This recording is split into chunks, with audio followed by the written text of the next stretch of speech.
So I'll be talking about Epoch of Reionization. And since our session yesterday, I hope you all know everything about Epoch of Reionization.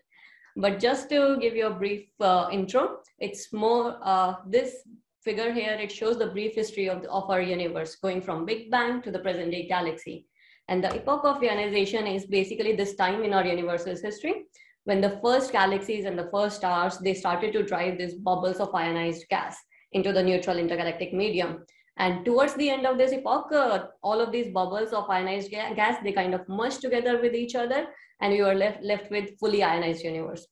Emma would say that it's not fully ionized. There are still pockets of neutral gas in the intergalactic medium, but most of it is ionized. So to understand how this epoch of reionization happened, we need to know these two key physical parameters.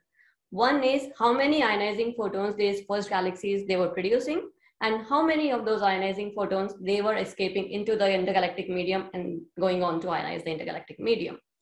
So over the next 5 years, JWST will give us really detailed measurement of this production efficiency of ionizing radiation, because it can measure physical transition emission lines such as H beta right up to redshift 10, giving us really accurate measurement of this parameter really deep into the reionization.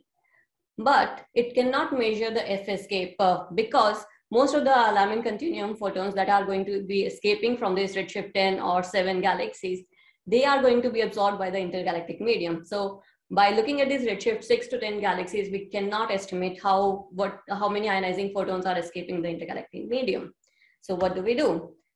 So what I am doing for this is, I'm trying to look at redshift 3 to 4 galaxies, which is slightly after the epoch of reionization ended. And I'm really specifically looking at galaxies which kind of mimic the behavior of epoch of reionization galaxy. And what we are doing is we are going to study the detailed physical properties of this mimic galaxy and putting them back into our models of reionization and try to understand how that happens. And for this, we are using the data from our very own survey, a MOSEL survey. And we are, as I said earlier, I'm specifically targeting a redshift between redshift 3 to 4, because it's a sweet spot between where we can get Lyman continuum photons in the UV from ground-based spectroscopy and also get emission lines such as O3, H beta, O2 to get ISM condition with the near-infrared spectroscopy. So that's why I'm particularly targeting galaxies between redshift 3 to 4. We have a website for the survey, so if you are interested in the more details, go check it out.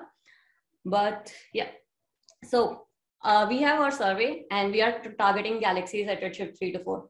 But how are we identifying this mimic galaxy or the galaxies that mimic the behavior of epoch of reionization? We are doing it basically based on the information that we have about epoch of reionization galaxy. We know that these EOR galaxies or galaxies at redshift greater than 6 and above, they usually have low stellar mass, high specific star formation rates, and really bright emission lines. If you look at the photometry, and I specifically like 3.6 micron and 4.5 micron, most of the emission in this photometric band is coming from this really bright O3 H beta and N2H alpha emission line. The equivalent width of this bright emission line in these galaxies is of the order of 1000 angstrom. So we are specifically using this really bright emission line features to identify galaxies which also have bright emission line features at redshift 3 to 4. And this is work done by Ben Forrest a few years ago, who used really extensive Z-Forge photometry in Chandra Deep Field South to identify a bunch of extreme emission line galaxy. And he identified about galaxies with the equivalent width of the order of 800 to 2500 angstrom. Photometric equivalent width. And this is an example spectrum, not spectrum, photometric SED, spectral energy distribution. For the two of our sample, on the top is extreme emission line galaxy and the bottom is star forming galaxy. And you can see that the extreme emission line galaxy, it has really bright emission features at O3 H beta line. So what I did a few years ago is try to target a bunch of these galaxies with the CMOS spectrograph. I targeted 19 of these galaxies to confirm whether the photometric equivalent selection techniques work, whether these galaxies actually have really bright emission features or not, and they do. This is O3 equivalent with as a function of stellar mass on the left plot for our CMOS target, which are golden stars. And if you compare their O3 equivalent widths compared to typical star-forming galaxies at redshift 3, then they are way off the chart. Their O3 equivalent widths are of the order of 3 to 10 times greater than typical star-forming galaxies at redshift 3. And clearly their O3 equivalent widths falls in the region where they overlaps with the O3 equivalent widths of redshift 6 and above galaxy. So that's great. It shows that our photometric selection technique is good. Another aspect of the KMOS observation is we got really deep O3 emission spectrum for this galaxy. And one of the main point was to identify if there are signs of outflows in this galaxy. Because most theoretical models, they assume that if you have these dwarf galaxies with bright star formation rate, really high star formation rates, then your outflow signature should be really pronounced. So do we see that sign in our spectrum? Usually to see a signs of outflow in a spectrum, you do this multi-component emission line fitting, and usually the secondary component or the broad component, the flux ratio in that broad component will give you and the velocity width will give you the overall outflow rate. When we try to do this multi-component emission line fitting for our individual galaxy, then we do not see any improvement in the chi-square. Basically, it doesn't work. We thought of doing other techniques to see if there is an asymmetry in the line profile that might be indicating a weak underlying outflow signature. And for this, we use this W80 parameter, which is basically the velocity width containing 80% of the emission flux. And if you take ratio of this W80 parameter to the best width, full width half maximum, then this W80 parameter for a single component Gaussian, this is about 1-to-1 line. If your galaxy has significant asymmetry, then it should be significantly higher than this 1-to-1 line, right? So where does our galaxy lie? This is where our galaxy lies. So most of our these EOR analogs or the KMOS observations, they have W80 parameter, which is significantly higher than what we should expect from a single component Gaussian. We did the same exercise for a bunch of other galaxies for which we had MOSFIRE spectrum. For MOSFIRE observations, we were targeting typical star-forming galaxies. Therefore, their O3 equivalent width are not as high as the O3 equivalent widths of our EOR analogs. And for most of these galaxies where O3 equivalent widths are not as high, we're getting W80 parameter, which is very similar to a single component Gaussian profile. So to confirm whether the higher W80 parameter is indicating a sign of broad component, underlying broad component, what we do is we stack the data. So we stack all of these galaxies with really high W80 parameter, and this is what we get after the stacking. So if we do a single component fit, with the bottom panel here is the residuals. And if you focus on the residual, the blue histogram is showing the residual after doing a single component fit. And you can see that we get a significant residual after a single component fit at 510 angstrom. And this residual completely is not there if we use a secondary broad component. And this secondary broad component, it becomes clear when I zoom in the bottom. So basically, we do see signs of this broad component in our emission profile after stacking a bunch of these galaxies. Based on this broad component, we can calculate what the outflow properties, basically what kind of mass loading factors do we have, are we getting? Are we getting really high mass loading factor as we have expected based on our usual assumptions about this low stellar mass, high star formation rate galaxy? And no, we don't.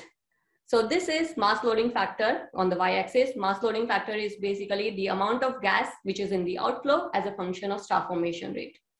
And on the y-axis is mass loading factor and the x-axis is star formation rate. I'm comparing my measurements with a bunch of other surveys.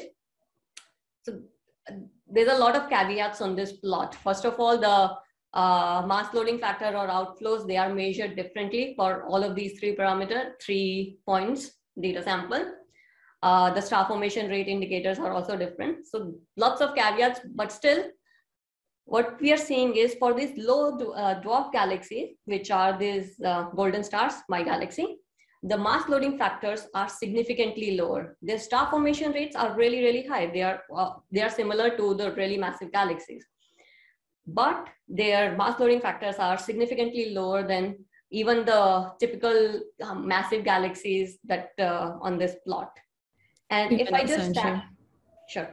Thanks. If I just stack the data, which are just really bright emitters, basically galaxies with O3 equivalent with greater than 1000 angstrom, then our mass loading factors, it reduces slightly, but our star formation rate, average median star formation rates increases slightly. So these really high O3 equivalent with galaxies, they have even lower mass loading factors. So what we are seeing here is extremely weak signature of outflow in this low stellar mass, really high star formation rate galaxies. And this kind of mass loading factor is very similar to what we see for local dwarf galaxies at the similar stellar masses.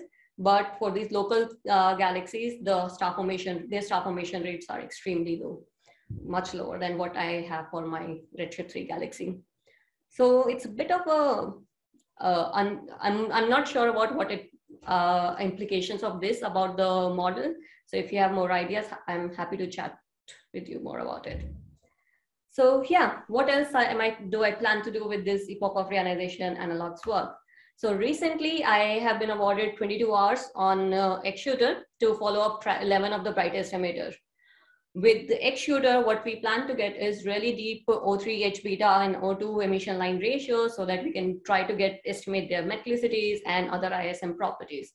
Hopefully we'll detect O3 43 63 for some of these galaxies to get really precise gas phase metallicity measurements. And also with X-Shooter, since we'll get rest UV and the rest UV spectrum as well, so we'll see how many of these rest UV lines we detect. And yeah, so stay tuned for more interesting results to be coming out of this survey. And I'll leave you with the final slide, which is this main point is basically we are detecting really weak outflow signature in this really low mass and superstar forming galaxies. Thank you. Thank you, Anshu. That was great. Again, there's a few questions already in the Slack, but I think we've got time for one quick one. So from Emma, great work, Anshu. Can you comment on whether the fraction or population of extreme O3 emitters change with redshift?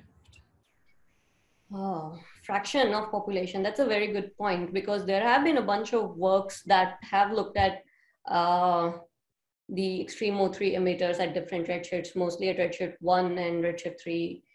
But yeah, I'm not sure whether the fraction changes. The star formation, basically it's the bright O3 emitter is picking out galaxies with really high specific star formation rates.